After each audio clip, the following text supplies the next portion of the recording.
heading home.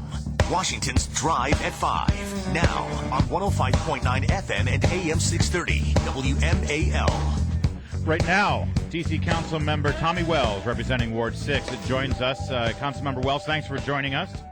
You bet, Larry. I know that you're very well aware of the decision handed down on Saturday that effectively bans D.C. or overturns D.C.'s ban on open carry. What is your move as a council member here to change that?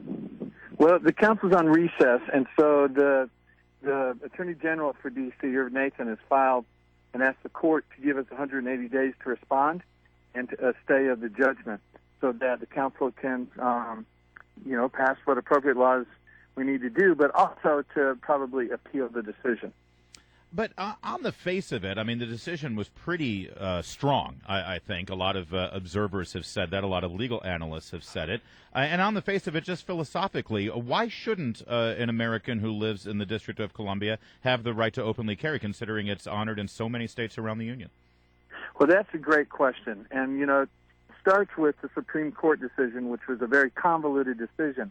It's the first time in history that any part of the Constitution has been applied to one specific object, man-made object, saying you have a right to a gun, in particular including a handgun. So now figuring out what does that mean, because, Justice Scalia says, well, maybe not in sensitive locations, like maybe we don't want you to bring a handgun openly into the Supreme Court while we're meeting here. So it's not an absolute right. And trying to figure out what they mean, because, again, a private right found in the Constitution to a man-made object is going to be difficult. Like, what does it mean in terms of trigger locks? If we require a combination lock on a trigger, is 3 numbers okay, or is 5 too many? Okay. So there's gonna be a lot of court decisions that we're gonna have to parse through over the next years. But right now, I mean, I'm trying to get to the basis of your position on this. And philosophically, do you support D.C.'s current ban on open carry for handguns? I absolutely do not support it. There's a lot of people that go to Washington, D.C. intended to do harm to the president and to other elected officials that are sent from all across the country. And as a D.C. councilman, part of my stewardship responsibility is to do my best to keep them safe while they're in D.C. All right, but what about people who also want to remain safe when they're walking through a neighborhood? And let's face it, crime is on the rise. And as you very well know, 911 has not been the most responsive entity. If you do polls of any convicted felons, they say that they're much more concerned about meeting a citizen who is armed than they are meeting the police. Why shouldn't a citizen have the right to protect themselves? Well, I know in theory the idea that the Wild Wild West, that you could draw your pistol faster than the next guy is how you stay safe. But, frankly, for the average person can't shoot straight. The average person is not carrying around a Glock. Wait. The idea that you have to be armed in order to be safe in our nation's capital is pretty primitive. Actually, Councilmember Wells, with all due respect, every single person that I know that owns a legal firearm, they are very well trained, and they go often to the shooting range to practice and to make sure that they are responsible gun owners.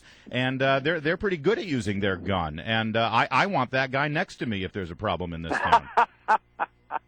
Well, good for you. There's nothing really been shown to show that that a community is any safer because they cannot carry handguns around. Well, I guess in concept it makes, you kind of think, again, like Wild Wild West, you can just... No, it's not about the Wild Wild West. I mean, I think that there are a lot of jurisdictions have determined, and they've actually discovered, that you are safer when there are more legal gun owners in that community. Let me ask you, do you ever use armed guards when you're out and around?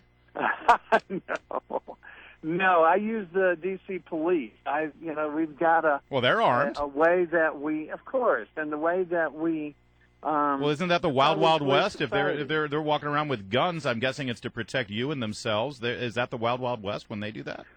Well, the average citizen, is it a handgun, or where do you stop? Do you think it should be a Tommy gun, an assault rifle? Well, let's start with this law that the federal judge, in his interpretation of the Heller decision, just struck down as unconstitutional. He says that a American citizen living in the district, and even a citizen coming into the district from another jurisdiction, if they have a legally acquired handgun, they should be able to openly carry. Let's start with that instead of going to the you should have a bazooka. Well, that's kind of where the discussion goes, in the sense of that the judge said that there cannot be an absolute ban. And so now we got to figure out, how is it restricted? It sounds like you want an absolute ban, though. Do you want an absolute ban? Absolutely, yeah. That was a real silly, I don't agree with, obviously, the Supreme Court decision, because how do you decide what's a sensitive area? Could we declare all of D.C.